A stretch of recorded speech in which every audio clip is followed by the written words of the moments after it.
Assalamualaikum warahmatullahi wabarakatuh. Saya Nova Elgusrina Ningsi, CGP Angkatan 6, akan menjabarkan mengenai aksi nyata modul 1.4 mengenai budaya positif. Stay tune. Kita singgung sedikit mengenai budaya positif, di mana budaya positif ini merupakan perwujudan dari nilai-nilai atau keyakinan universal yang diterapkan di sekolah. Video aksi nyata kali ini berisi tentang implementasi konsep budaya positif dan berbagi pemahaman dan pengalaman dengan rekan sejawat. Implementasi budaya positif yang saya lakukan yaitu yang pertama penerapan segitiga restitusi. Mereka tahu kenapa ibu panggil hari ini?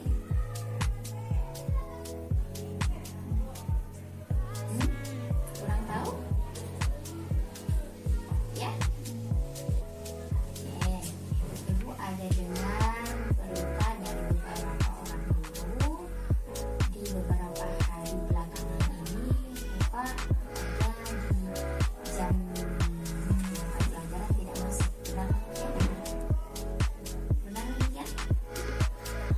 Iya? Oke. Apa yang Reva lakukan ketika itu? Kemana Reva? Di kantin. Selama Reva keluar itu duduk di kantin. Kira-kira kalau Reva tetap ada di kantin, apa yang Reva dapat? Kesenangan. Kamu merasa senang ketika berada di kantin? Iya? Kita carikan jalan keluar dari masalah siapa? Masalah Reva, iya kan? Masalah Reva, nambah masalah lagi. Itu mencari penyelesaian, mencari penyelesaian masalah dengan masalah, benar tidak? Nah, kira-kira menurut Reva, apa yang harus kita lakukan? Ayo, apa cita-citanya mau jadi apa? Mau jadi apa? Mau jadi orang sukses? Hah? Mau jadi orang sukses? Iya. Kira-kira dengan perilaku yang selama ini bisa nggak sukses? Enggak. Kalau enggak, jadi ada kesalahan nggak dari perilaku kita? Reva. Kesalahannya di mana? Ada yang perlu diperbaiki nggak? Apa yang perlu diperbaiki?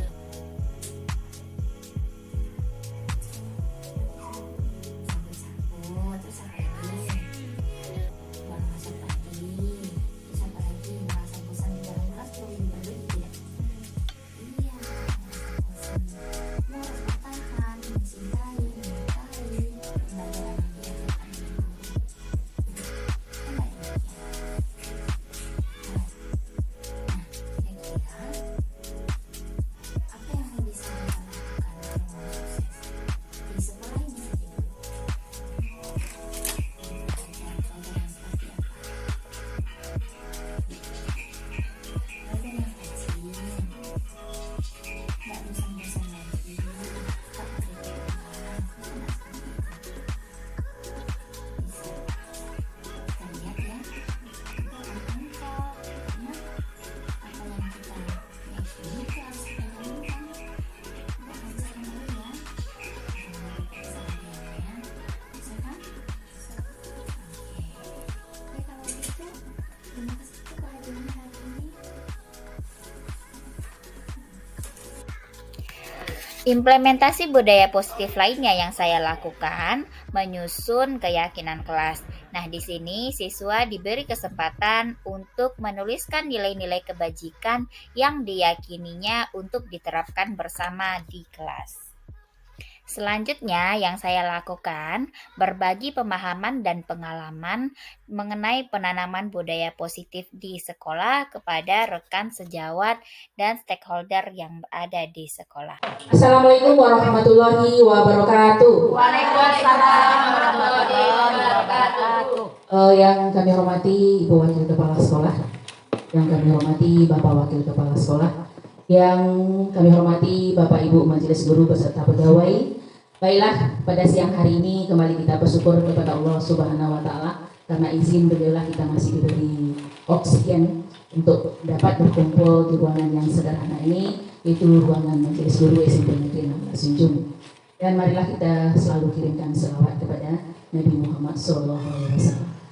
Baiklah Bapak sekalian, yang pertama kami Kepala Sekolah mengucapkan terima kasih kepada kita semua yang telah meluangkan waktu untuk hadir di ruangan ini yang akan sama-sama kita dengarkan ilmu yang akan selalu kita gunakan di dalam proses pembelajaran yang dapat menunjang daripada hasil yang baik bagi peserta didik kita, yaitu tentang menggunakan budaya positif. Mari sama-sama kita dengarkan, mari sama-sama kita pahami, sehingga nanti dapat salah satu cara atau kiat kita untuk memecahkan masalah yang kita hadapi selama kita berkecimpung di dalam dunia pendidikan, menghadapi siswa kita pada saat sekarang ini. Setiap saat kita lalui tugas, setiap saat kita lalui tantangan, setiap saat kita lalui masalah tanpa belajar diri kita, semua yang kita hadapi itu tidak akan nampak jalan keluarnya. Lagi mari kita dengar, kita berikan kesempatan kepada Bu Nopa. Semoga semangat Bu Nopa membawa kesuksesan di masa mendatang. Itu yang dapat saya sampaikan kepada kita semua. Saya tutup dengan wassalamualaikum warahmatullahi wabarakatuh. Terima kasih kesempatannya Ibu Kepala Sekolah. Assalamualaikum warahmatullahi wabarakatuh. Waalaikumsalam warahmatullahi wabarakatuh. Selamat siang Bapak Ibu Guru. Sebelumnya Ibu Kepala Sekolah yang terhormat dan Ibu Bapak Wakil Kepala Sekolah yang terhormat, dan seterusnya kepada Ibu Bapak Guru yang bersedia untuk mendengarkan sedikit materi mengenai budaya positif. Puji syukur marilah kita aturkan kehadirat Allah Subhanahu wa taala yang telah memberikan kesempatan kepada kita bersama sehingga kita dapat melaksanakan kegiatan kita pada siang hari ini. Dan seterusnya selawat beriringan salam tak lupa dan tak bosan-bosannya kita hadiahkan kepada Nabi Muhammad SAW. Berkat perjuangan beliau lah kita dapat menikmati nikmatnya pendidikan pada saat sekarang ini.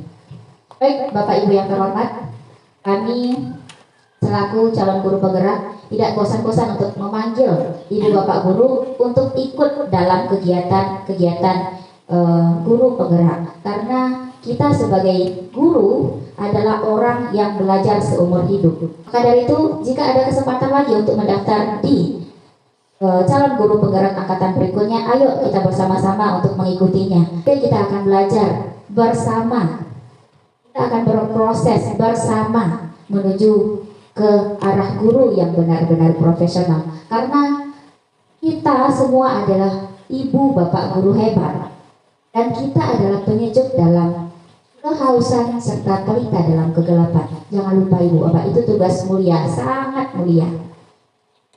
Mari kita bersama belajar, bergerak, berkolaborasi, bersinergi, dan saling mendukung serta menguatkan agar dapat menuntun peserta didik dengan positif di SMP Negeri 16 Junjung ini.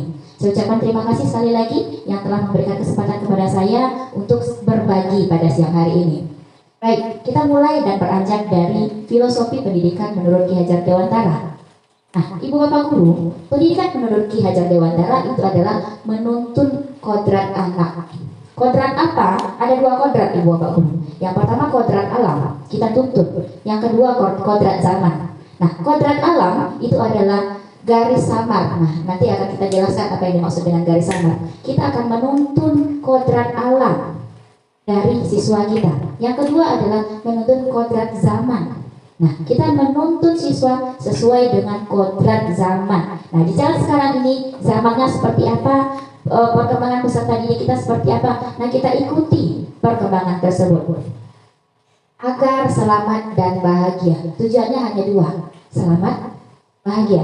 Selamat untuk dunia, selamat untuk akhirat. Bahagia untuk dunia, bahagia untuk akhirat. Selamat di masa sekarang, selamat di masa mendatang. Bahagia di masa sekarang, bahagia juga di masa mendatang. Nah, pendidikan harus berpihak kepada anak, tidak boleh statis dan harus terus bergerak. Pendidikan itu tidak statis.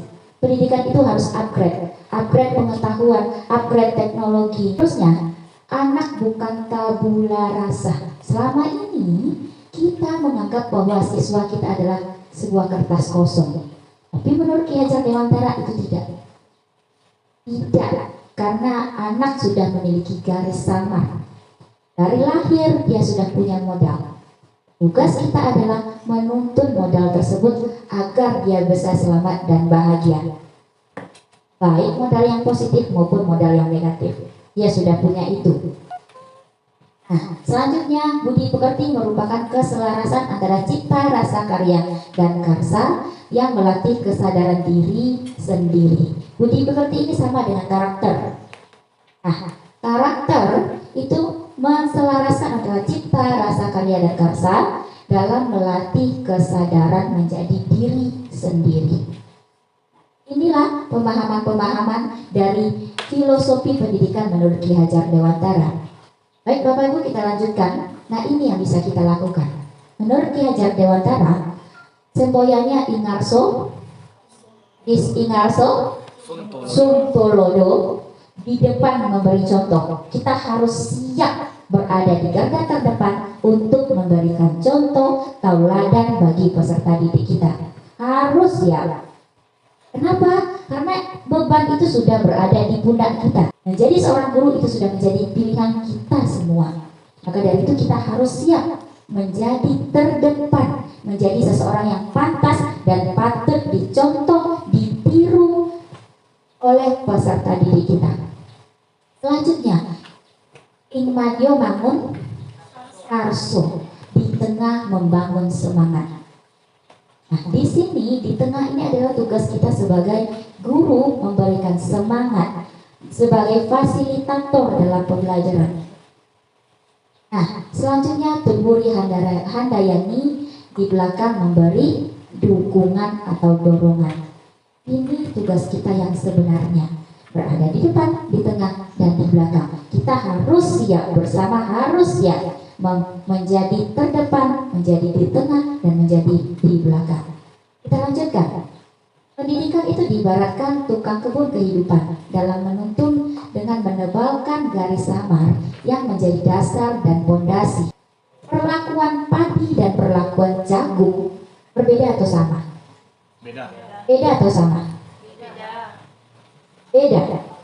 Apakah kita bisa memaksakan padi berbuah jagung atau sebaliknya? Apakah bisa? Nah, pada saat sekarang yang bisa kita lakukan adalah terima keadaan peserta didik sebagaimana adanya dulu. Setelah kita terima, kita dapat bibitnya bibit apa? Kita dapat bibit padi, bibit jagung, kita dapat bibit jambu, bibit apa yang kita terima? Terima itu dulu. Nah, setelah kita terima, kita lakukan perlakuan sesuai dengan yang diharapkan oleh benih-benih yang telah kita terima. Itu seharusnya yang kita kerjakan. Itu seharusnya yang kita lakukan. Agar apa? Agar pendidikan yang kita berikan itu berpihak kepada siswa.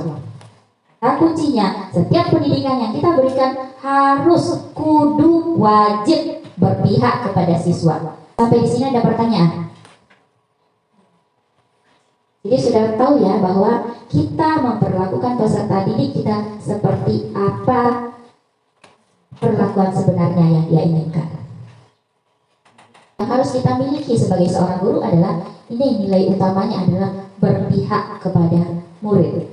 Yaitu setiap pembelajaran yang kita berikan, setiap ilmu yang kita berikan, setiap pendidikan karakter yang kita berikan harus utamanya adalah kepentingan murid, bukan semata-mata kepentingan kita. Terusnya, reflektif. Reflektif ini nilai kedua yang harus kita miliki, yaitu memaknai pengalaman, mengupayakan peningkatan dan perbaikan kinerja. Setiap kita melaksanakan pembelajaran, kita susun apa sebelumnya? Sebelum kita melaksanakan pembelajaran, kita susun apa? Kita susun rencana. Kita susun rencana. Setelah kita susun rencana, apa kegiatan kita? Kita laksanakan. Setelah pelaksanaan, apa lagi yang harus kita lakukan? Evaluasi, asesmen. Oke, ada asesmen, ada penilaian, ada evaluasi. Nah, dari hasil asesmen, dari hasil penilaian, dari hasil observasi, itu muncullah ini reflektif. Setelah kita rencanakan, kita laksanakan, kita nilai. Setelah itu ada kita maknai pengalaman. Untuk apa? Untuk pembelajaran selanjutnya. Agar apa? Agar pembelajaran selanjutnya itu lebih baik dari pembelajaran hari ini. Itu gunanya refleksi. Kita refleksi kembali apa yang telah kita lakukan. Mandiri, ibu bapak tentunya tahu apa yang dimaksud dengan mandiri. Semangat belajar sepanjang hayat dan memampukan diri dengan konsisten dalam menghadapi perubahan. Itu kata kuncinya Pak Ibu. Jangan pernah mengatakan tidak bisa. Kalau kita belum bisa, ayo sama-sama kita belajar. Siapa yang bisa, kita cari orangnya. Kita minta ilmunya. Bersama kita, jangan pernah katakan tidak bisa. Tidak pandai, tidak bisa. Itu bukan kata-kata dari seorang guru. Oke, selanjutnya adalah kolaboratif. Kolaboratif itu membangun kerjasama dengan berbagai pihak. Bangun kerjasama dengan orang tua, kerjasama dengan sesama guru, kerjasama dengan kepala sekolah, kerjasama dengan ilmu seseorang yang memiliki kompetensi, dan kerjasama lainnya yang bisa kita lakukan. Selanjutnya inovatif, memunculkan gagasan baru yang tepat guna. Tepat guna.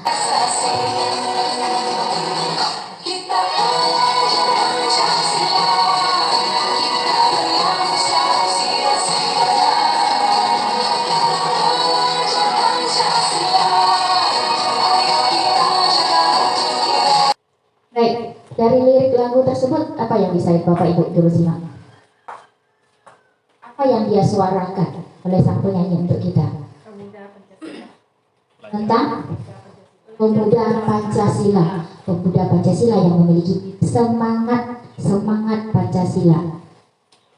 Singkirkan egomu, oh kawan, untuk negeri ini, untuk negeri.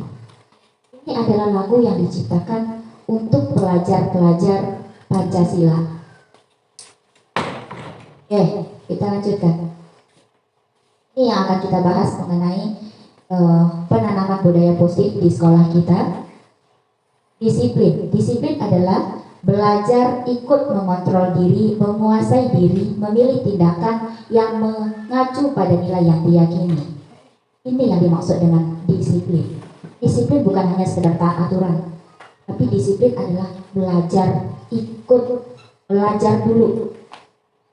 dulu yang ditekankan, mengontrol diri, menguasai diri, dan memilih tindakan yang mengacu pada nilai yang diyakini. Ini kunci dari sebuah disiplin. Tugas kita adalah, jika kita mau peserta didik kita disiplin, ajak mereka untuk belajar mengontrol diri, menguasai diri. Terhadap apa? Terhadap nilai yang dia yakini dan kita yakini bersama. Karena penanaman nilai-nilai budaya positif itu tidak akan terlepas dari nilai-nilai baik, nilai-nilai kebajikan secara universal. Nilai-nilai kebajikan, walaupun kita berada di mana saja, itu akan sama. Apa contohnya? Kejujuran. Di mana-mana nilai kebajikan ada. Kejujuran di mana-mana itu didukung. Kita lanjutkan mengenai teori kontrol. Sekarang ibu bapak guru mohon cari pasangannya masing-masing, berdua. Tugas kita adalah menerapkan teori kontrol. Genggam kanan ibu bapak guru. Salah satu, nanti akan dilakukan sebaiknya. Salah satu. Yang satu, silakan pertahankan genggaman tangan. Ibu bapak pasangannya Kiki, silakan berpasangan dengan ibu Ses. Ibu bapak pasangan satu lagi, berusahalah bagaimana caranya agar tangan ini terbuka. Ibu bapak bisa membuka tangan tersebut dengan cara apapun. Karena teori kontrol adalah berada di kita. Silakan. Ya, sudah dibuka? Oke. Terbuka. Siapa yang terbuka? Oke. Siapa yang terbuka dan siapa yang terbuka? Siapa yang tidak terbuka? Tidak terbuka. Kuat. Oke, artinya apa? Kita yang punya kontrol terhadap tangan kita. Kita yang punya kontrol. Kenapa tadi terbuka? Karena mungkin rayuan mautnya luar biasa. Iya, gak apa-apa. bisa akan terbuka. Nih, begitu juga dengan kita sebagai ibu bapak guru, kita sebagai tenaga pendidik, kita yang punya kontrol terhadap diri kita. Mau kita buka atau mau kita tutup? Pendidikan sekarang berada di tangan kita. Nah, pendidikan ada di tangan kita sebagai pendidik.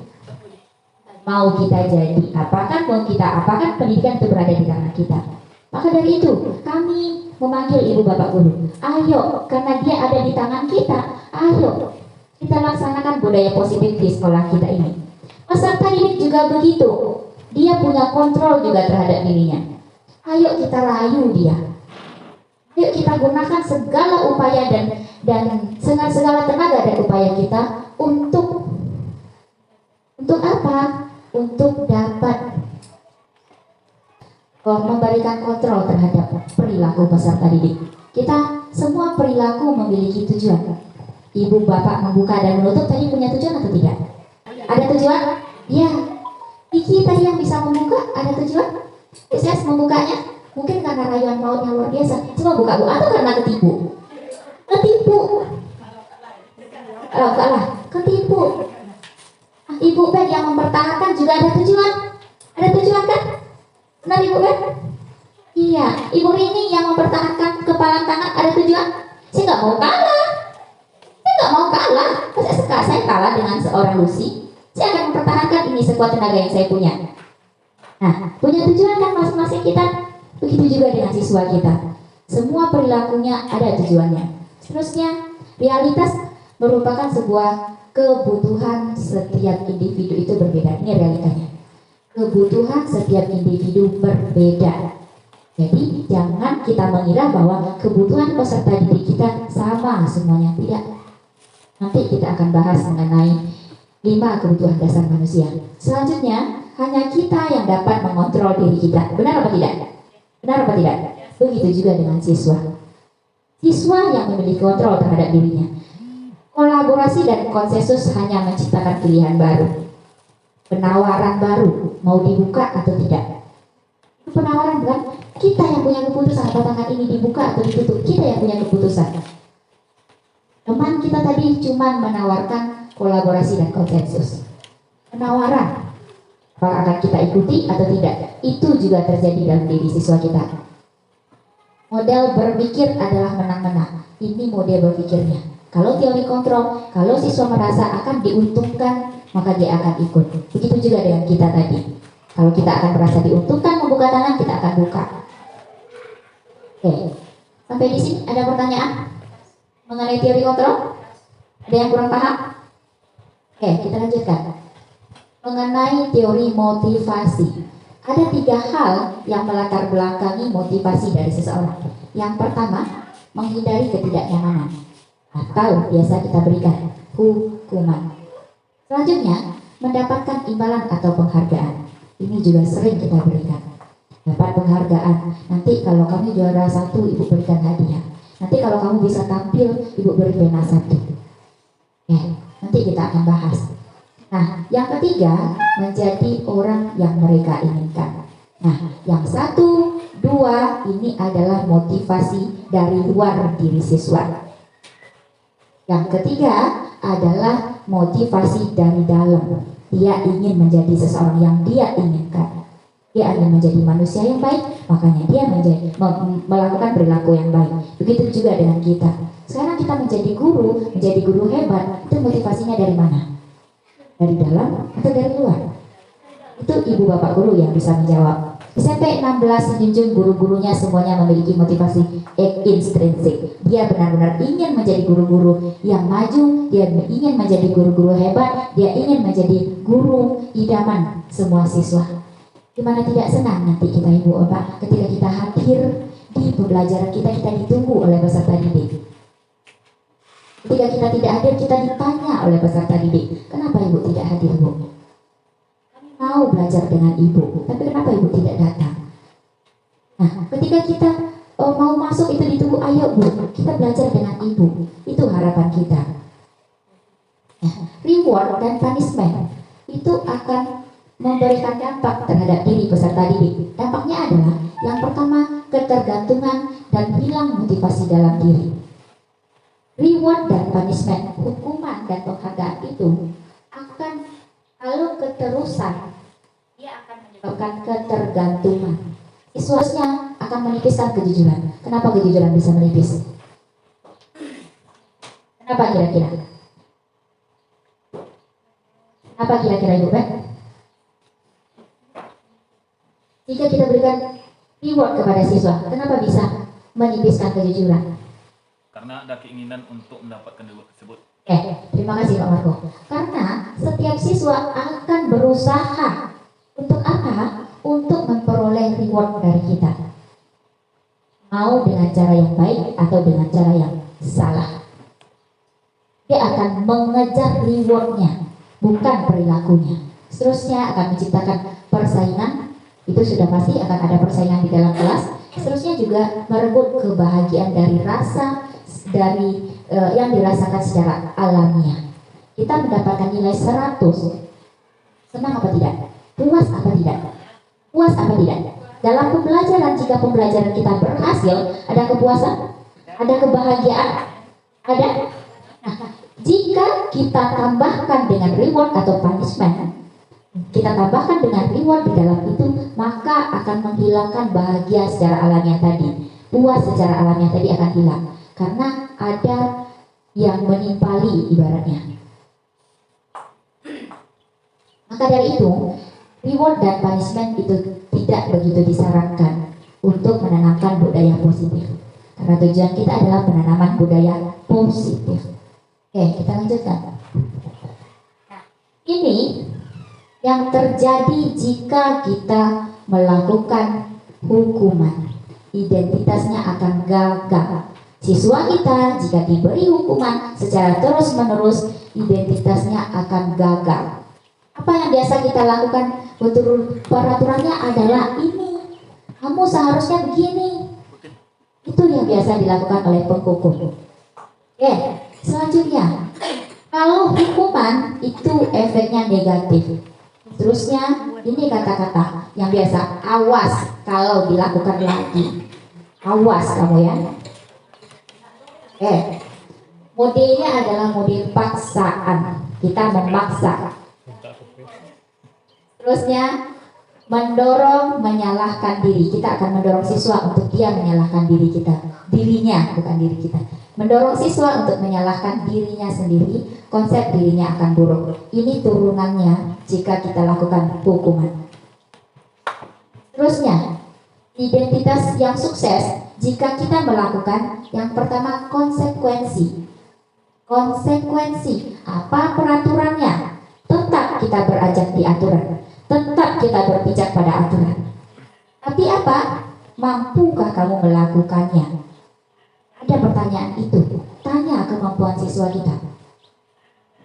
Dalam penetapan konsekuensi ada win-win solution. Ada persetujuan dari siswa kita dulu, baru kita bisa menetapkan. Menetapkan sebuah aturan juga begitu. Sebelum kita menetapkan aturan, ada komunikasi, ada musyawarah dengan peserta didik, baru ditetapkan sebuah peraturan. Nah, itulah yang dimaksud dengan konsekuensi. Sifatnya akan netral. Kata-kata yang biasa kita lakukan apa yang saya katakan. Nah, biasanya ini guru yang memiliki konsekuensi, dia ada buku aturan. Konsekuensi aturan jika dilanggar, ini konsekuensinya. Tapi dengan catatan konsekuensi tersebut disetujui oleh siswa. Seterusnya, ini modelnya adalah stimulus respon. Ini modelnya juga ada seperti reward dan punishment tadi. Seterusnya, mendorong kepatuhan siswa. Siswa kita harapkan untuk patuh terhadap aturan. Konsep dirinya akan baik. Yang lebih baiknya ada lagi, dinamakan dengan restitusi. Apa yang dimaksud dengan restitusi? Nanti akan kita bahas belakangan. Restitusi kita langsung kejar adalah sesuatu yang diyakini oleh peserta didik. Apakah yang kamu lakukan itu kamu yakini baik untuk dirimu? Kita kejar keyakinannya. Jika tidak, kata peserta didik, tidak, apa yang seharusnya? Apa yang kamu yakini baik? Nah, seterusnya, apa yang bisa kamu lakukan untuk memperbaiki permasalahan ini? Jika siswa melakukan sebuah perilaku yang buruk, tentunya dia dalam keadaan bermasalah. Nah, yang akan kita lakukan adalah apa yang bisa memperbaiki permasalahan tersebut. Seterusnya ke bawah juga, ini bersifatnya positif. Apakah hal ini sesungguhnya yang ingin kamu lakukan? Seperti ini yang kamu inginkan. Perilaku seperti ini yang kamu inginkan. Nah, teorinya ini adalah teori kontrol, mendorong disiplin positif dan konsep diri akan kuat. Di sini ada pertanyaan yang muncul? Ada pertanyaan yang muncul? Udah pada ngantuk? Oke, kita ice breaking sedikit. Semua ibu bapak guru berdiri. Oke, silakan berdiri semuanya. Oke, ngantuk. Oke, kalau ngantuk kita tepuk-tepukan. Tepuk-tepukan. Kalau saya ngomong tepuk satu, ibu bapak cukup dengan tepuk satu. Kalau tepuk dua dua kali. Kalau tepuk tiga, tepukannya tiga. Oke. Terusnya, kalau tepuk satu, suaranya juga ada. Yes.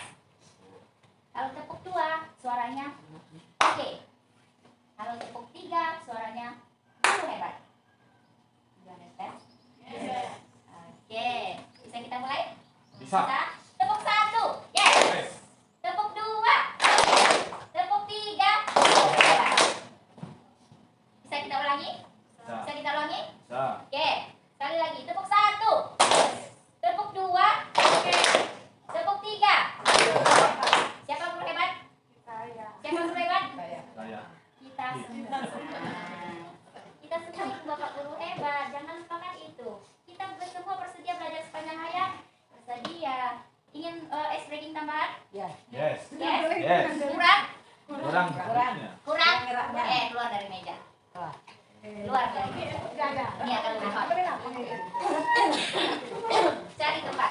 Kiki tidak usah. Sayang kita. Kiki ikut aja. Oke. Oke. Oh, Bubet itu tidak bisa di situ, Bubet. Nanti dia akan maju, mundur, maju. Maju, mundur, maju. Cantik. Oke. Oke. Siap? Siap? Jika saya ngomong go, Bapak Ibu lompat ke depan satu kali. Go. Kalau stay artinya kita tetap di tempat, lompat di tempat. Stay. Kalau back artinya adalah mundur, lompat mundur. Bisa dimulai? Bisa? Bisa dimulai? Oke. Go. Stay. Back. Go back. Yeah. Go back. Stay back. Jangan sampai salah. Kita ulangi lagi. Stay go. Go back. Oke, tepuk tangan untuk kita.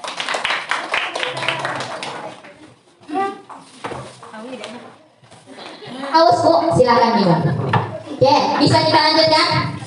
Sudah mulai segar kembali? Sudah mulai segar kembali? Oke. Nah, dalam penanaman budaya positif, hal pertama yang harus kita lakukan adalah menetapkan keyakinan kelas. Caranya gimana? Caranya kita diskusi dengan peserta didik. Kita minta nilai-nilai apa saja yang dia yakini, nilai positif apa saja yang dia yakini. Nah, keyakinan kelas ini merupakan salah satu nilai yang diyakini bersama untuk membangun budaya positif yang melibatkan seluruh anggota kelas.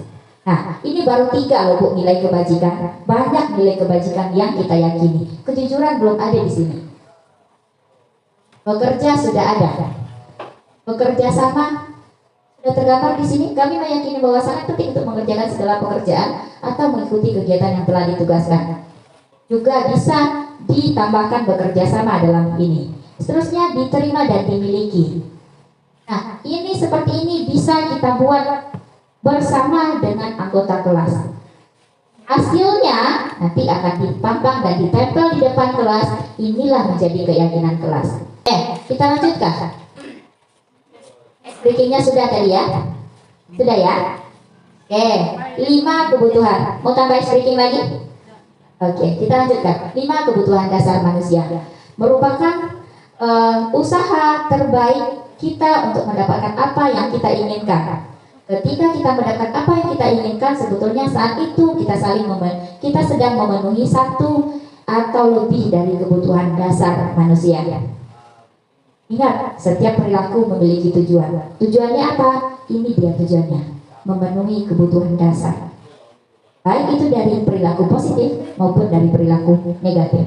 Yang ibu bapak harus ingat adalah setiap peserta didik menampilkan sebuah perilaku, baik itu positif maupun negatif, baik itu yang bisa kita terima dengan yang tidak bisa kita terima, tujuannya berlabuhnya terhadap kebutuhan dasar manusia.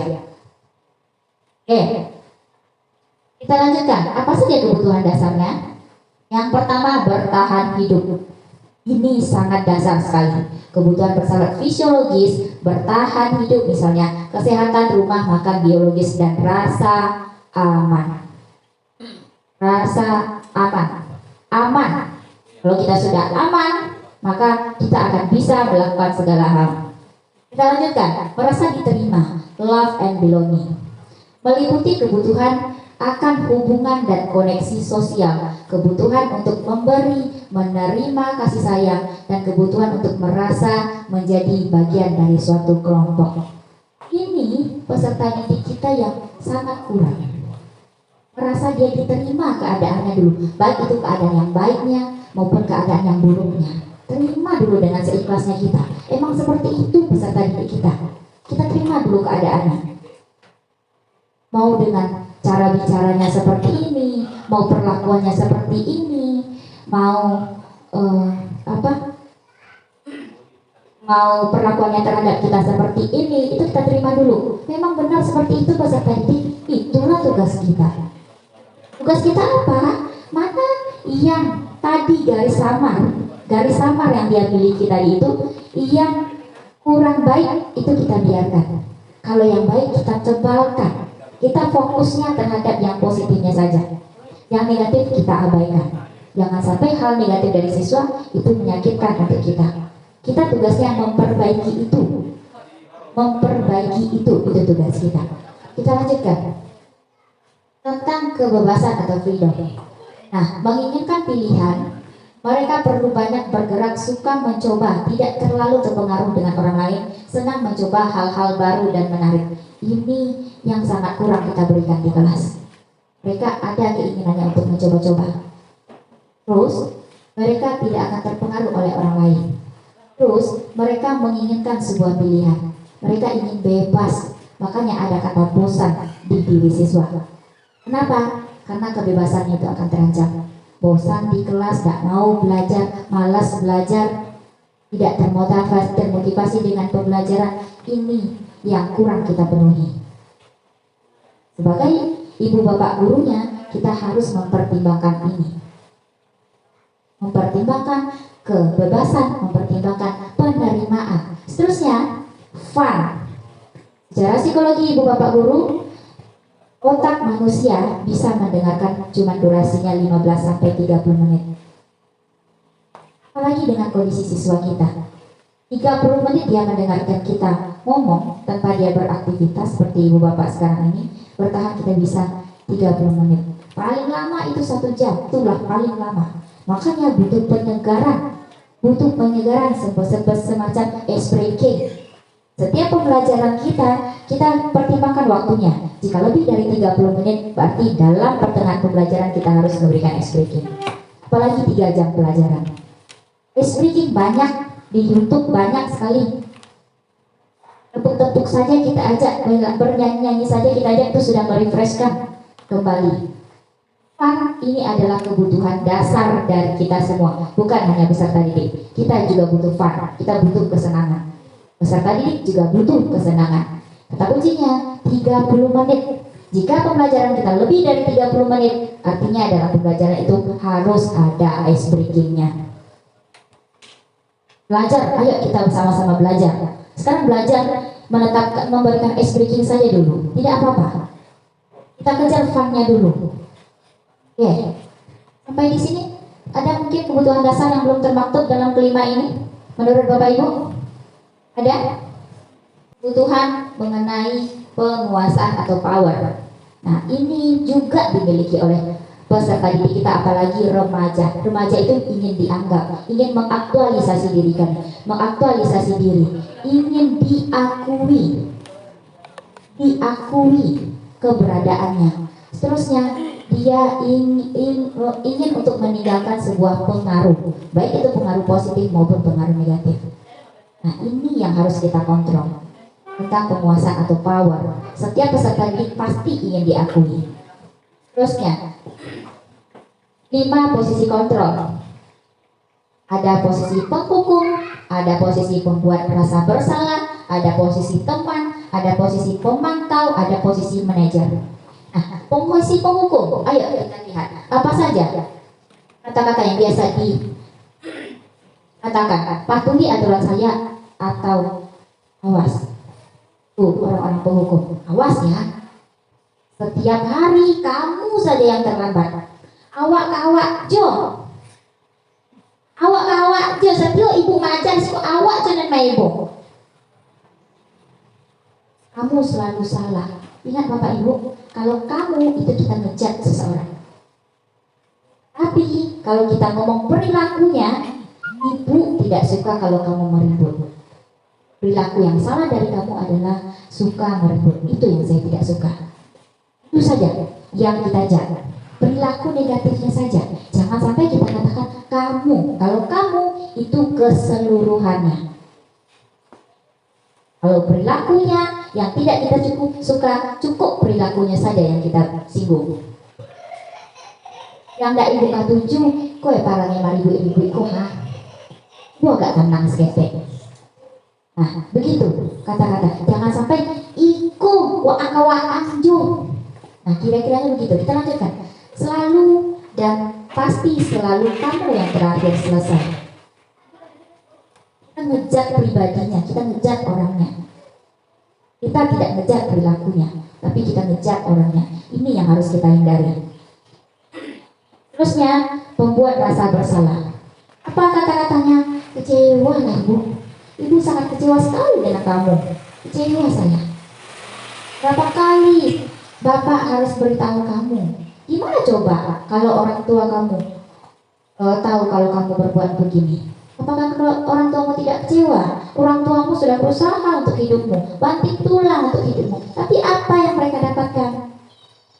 Nah, ini posisi membuat rasa bersalah. Posisi teman. Nah, ini lagi ada tingkatannya. Posisi teman. Ayolah, bantu demi Bapak. Ayo nak, demi Bapak loh. Nah, terus ya sudah, kita biasanya ya sudah, tidak apa-apa, masuk. Tidak apa-apa, nanti ibu selesaikan. Tidak apa-apa, nanti ibu bantu. Nah, kenapa? Posisi teman kita setara dengan siswa. Setara. Siswa menganggap kita temannya. Nah, seterusnya posisi pemantau. Nah, di sini konsekuensi tadi.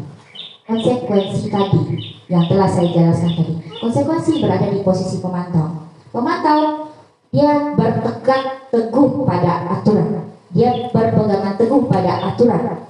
Nah, apa yang telah kamu lakukan? Sanksi atau konsekuensinya apa? Dengan catatan konsekuensi tadi sudah didiskusikan dengan siswa. Seterusnya adalah manajer. Apa yang kita yakini? Nah, di sini restitusi tadi. Kita langsung ke keyakinan siswa. Apakah kamu meyakini yang kamu lakukan itu baik?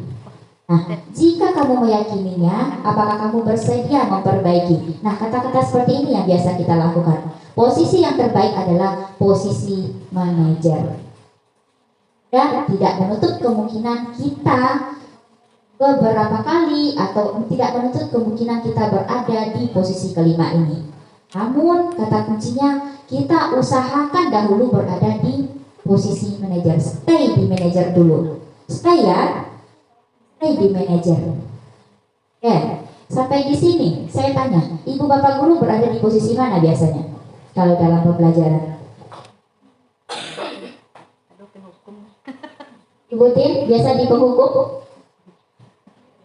Tidak apa-apa ibu, kita akui saja. Kalau kita berusaha berada di posisi penghukum, ini biasanya seperti ini. Sekarang kan ibu Tim sudah tahu bahwa ada 5 posisi kontrol. Boleh Butin naik kelas. Boleh, tidak menutup kemungkinan untuk Butin naik kelas kan? Boleh naik kelas. Kenapa? Karena hal yang empat ini mengejar adalah motivasi ekstrinsik. Nah, yang terakhir yang manajer di tengah adalah motivasi intrinsik. Kita kejar adalah keyakinan. Memang benar, kalau kita berada di posisi manajer, perilaku siswa tidak semerta-merta langsung berubah. Tidak semerta-merta langsung berubah. Kalau penghukum, langsung soal baju. Soal baju. Kalau manajer, kita punya tahap, punya proses dan prosedur, dan hasilnya juga begitu, tidak bisa instan. Oke, penanaman budaya positif yang dikejar bukan langsung instannya, tapi kejarnya adalah di masa-masa mendatang. Apa yang kita kejar, mereka punya budaya positif dalam dirinya. Itu yang kita kejar. Makanya posisi manajer ini adalah posisi paling baik dalam penanaman budaya positif. Dalam penanaman aturan disiplin sekolah tidak menutup kemungkinan kok kita berada di posisi yang 5 ini. Tapi dalam budaya positif kita harus mengusahakan manajer. Nah, begitu konsepnya. Sampai di sini paham Ibu Bapak? Kalau berada di posisi ini sekarang, ayo naik kelas. Itu kan kita suruh naik kelas juga. Ayo kita naik kelas, berusaha untuk berada di tingkatan yang lebih baik. Tujuannya berlabuh pada posisi manajer. Kita berproses Ibu Bapak, saya juga berproses ke arah yang lebih baik. Saya sekarang mengajak Ibu Bapak guru berproses juga menuju ke arah yang lebih baik. Bisa kita lanjutkan? Bisa. Oke, kita lanjutkan. Nah, ini dia yang terjadi. Ada penghukum, ada pembuat orang merasa bersalah, ada teman, ada pemantau, ada manajer. Nah ini perilaku kontrolnya, perilaku kontrol negatif. Kalau yang dua ini perilaku kontrol positif, kalau ini kontrol diri. Nah, manajer adalah kita nembak langsungnya ke keyakinan pribadinya. Ada pertanyaan? Ada pertanyaan? Bisa terlihat jelas Bapak Ibu? Guru berbuat menghardik, menunjuk, meyakini, menyakiti, dan menyindir. Menyindir ternyata masuk dalam sini, dalam penghukum. Karena menyindir itu wujud perilaku yang tidak bertanggung jawab juga. Kalau kita melihat anak berbuat salah, kita harus katakan bahwa perilakunya salah.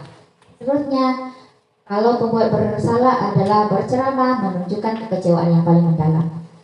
Nah, guru menangis di sini juga ada. Kalau kita menangis di kelas, berarti kita berada di posisi sini. Bagaimana kita memancing kasihan dari siswa sehingga dia bisa mengikuti aturan kita. Teman, nah, membuatkan alasan-alasan untuk murid. Terusnya pemantau, menghitung dan mengukur. Memantau ini tegaknya pada perilaku, ada catatan perilaku siswa di sini. Terusnya kita lanjutkan ke bawahnya. Ibu Bapak bisa membaca sendiri kan? Bisa? Oke, kita lanjutkan. Ini hasilnya, ini murid berkata, ketika menghukum, kebanyakan siswa tidak akan peduli. Dia akan peduli ketika ada hukuman saja. Nah, kalau pembuat bersalah, dia akan sering minta maaf. Ya Bu, awak salah Bu. Ya Bu, awak salah Bu. Yang membuat ibu kecewa. Seterusnya, saya pikir Bapak Ibu teman saya. Ketika kita tidak berposisi sebagai teman dari diri dia, kita tidak akan melindungi. Kalau teman akan kita lindungi. Kalau dia tidak dilindungi, maka dia akan merasa kecewa. Seterusnya pemantau, saya akan dapat beberapa bintang kalau melakukan hal tersebut. Nah, ini pemantau. Ada reward dan punishment-nya. Itu di pemantau. Jika sudah melakukan hal tersebut, saya akan mendapatkan apa? Ini konsepnya stimulus respon tadi. Ini di sini posisinya konsekuensi tadi. Kalau di manajer tidak ada hukuman. Bagaimana caranya agar saya memperbaiki keadaan ini? Ini kata-kata yang biasa diucapkan oleh siswa. Ini memang sulit, tapi ayo saya mengajak Ibu Bapak Guru untuk berada di posisi ini. Kita lanjutkan. Nah, ini biasa yang kita lakukan dalam penanganan perilaku negatif. Kita persepsi anak nakal, bandel, dan kurang ajar turunannya adalah kita pusing. Kita pusing, kita susah, kita malah menjauhkan diri. Adalah, nggak mau udah, nggak bisa dong. Ini yang ibu nggak bisa benar. Dah, kamu keluar saja dari kelas saya. Itu yang biasa kita lakukan. Kalau kita judge anak itu nakal, bandel dan kurang ajar, adalah banyak Pak Mah, keluar selawat. Diaman kelasnya kalau tidak bawa, di luar selawat. Seterusnya kita akan ngejat perilaku bersalah. Terusnya akan turun ke hukuman. Nah, ini pernah Bapak Ibu lakukan?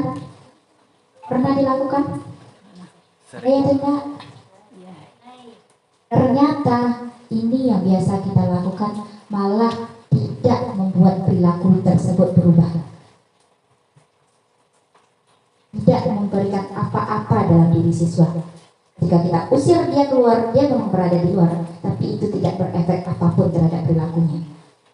Tidak ngefek. Udah, usir-usir aja gua. Dia enak bisa main keluar. Yang biasa. Terusnya, kalau kita sadari bahwa perilaku siswa yang negatif itu adalah siswa yang sedang mengalami kesulitan, siswa yang perlu mendapatkan bantuan, siswa yang perlu mendapatkan penanganan, maka turunannya adalah kita akan peduli, khawatir, dan akan mendekatkan diri. Nah, ini berseberangan Bapak Ibu.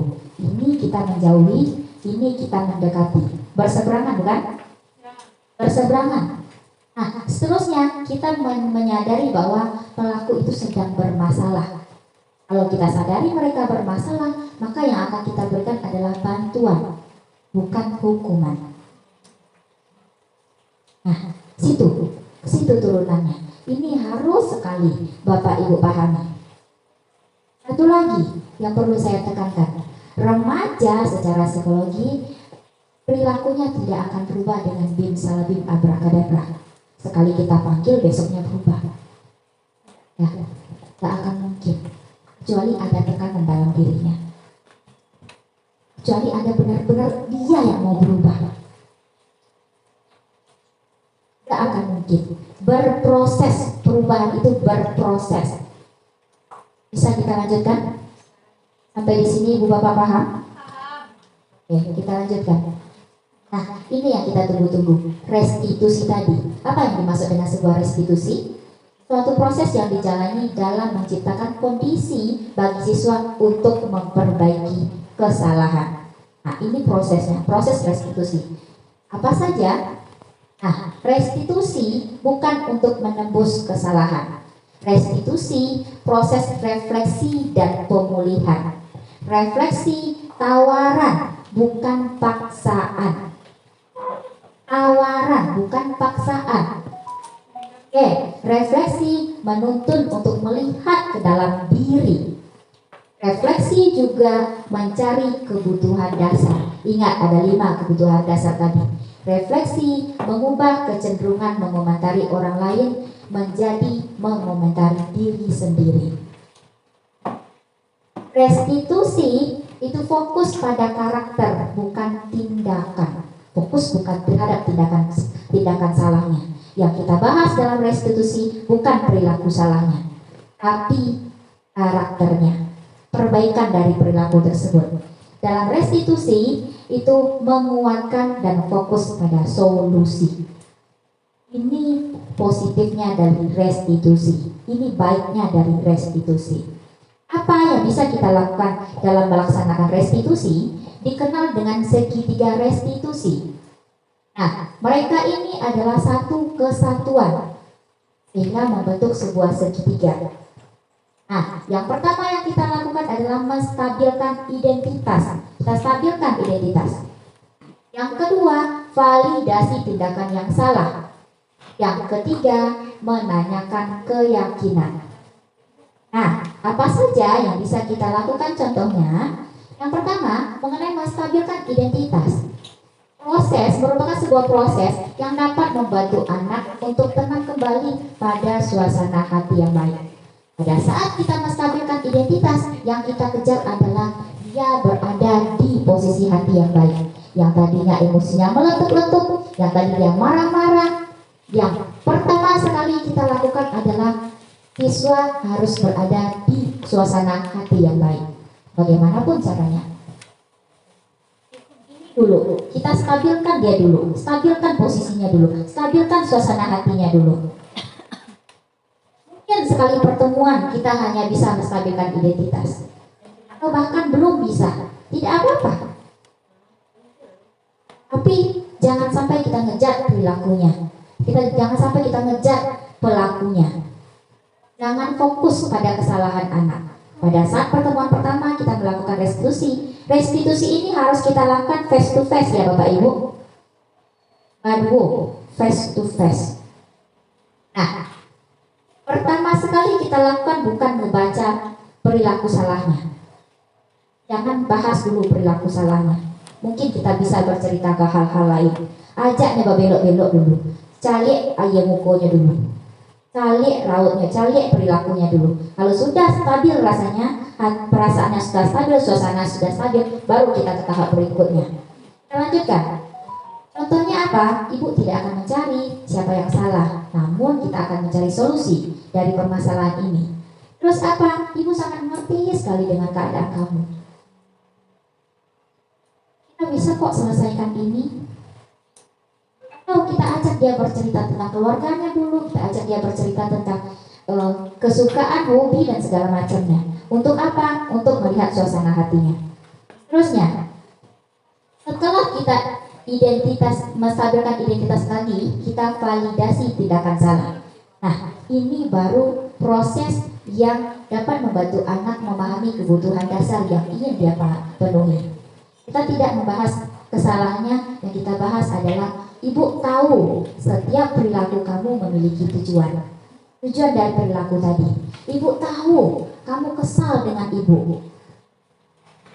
Ibu tahu kamu berperilaku seperti itu karena kesal dengan ibu. Setiap manusia wajar kesal. Kamu marah ke ibu. Ibu tahu kamu melawan ibu karena kamu marah kepada ibu. Nah, setelah itu baru kita katakan ibu marah ke kamu adalah karena ini. Kita pahami dulu, kita lihat dulu kebutuhan dasarnya. Terusnya, kamu pasti memiliki alasan melakukan itu. Terus kamu patut bangga karena kamu telah melindungi sesuatu yang penting menurut kamu. Ini kata-kata yang biasa kita lakukan dalam memvalidasi tindakan salah. Sekali lagi saya tekankan, dalam memvalidasi tindakan yang salah, kita tidak fokus kepada kesalahan anak, tapi kita fokus pada pemahaman kebutuhan dasar yang ingin dia penuhi. Setelah itu baru kita naik kelas lagi, baru menanyakan keyakinan yang dia miliki. Nah, ini merupakan proses yang dapat membantu anak menghubungkan perilaku dengan nilai yang dia percaya. Nah, setelah ini baru kita hubungkan dengan nilai yang dipercaya. Apakah kamu meyakininya? Apakah menurut kamu itu baik? Apakah kamu menjadi orang yang seperti itu? Apakah itu yang menjadi tujuan hidupmu? Nah, kata-kata seperti itu yang harusnya kita lakukan.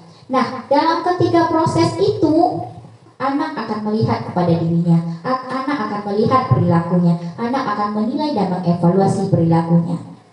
Nah, ini sebaiknya kita terapkan di sekolah kita. Oke, sampai di sini Bapak Ibu. Ada pertanyaan? Silakan Bapak Ibu yang ingin bertanya atau kurang paham dengan penjabaran saya tadi. Ada? Pas? Baik, Bapak Ibu. Tujuan saya memberikan materi ini bukan semerta-merta ingin memenuhi tugas CGP saja. Saya ingin berbagi dengan Bapak Ibu. Inilah ilmu yang saya peroleh dari pembelajaran di CGP. Seterusnya, saya juga ingin ini diterapkan di sekolah kita. Bagaimana budaya positif itu bisa teraplikasi dengan baik di sekolah kita. Memang prosesnya akan susah, memang ini akan sulit, tapi jangan pernah mundur Ibu Bapak. Karena seperti tadi, pendidikan adalah di genggaman kita. Kita mau pendidikan yang positif atau mau pendidikan yang negatif, kita yang punya kontrol. Saat ini saya mengajak Ibu Bapak untuk menanamkan budaya positif di sekolah kita ini, di SMP 16 kita ini. Kita akan menciptakan anak-anak yang bisa melihat ke dalam dirinya. bukan anak-anak yang selalu ditempa dengan hukuman. Baik Bapak Ibu, jika tidak ada pertanyaan, terima kasih atas perhatian. Mohon maaf atas kesalahan. Terima kasih telah memberikan kesempatan kepada saya untuk berbagi pada siang hari ini. Saya tutup dengan Assalamualaikum warahmatullahi wabarakatuh. Demikianlah aksi nyata modul 1.4 ini.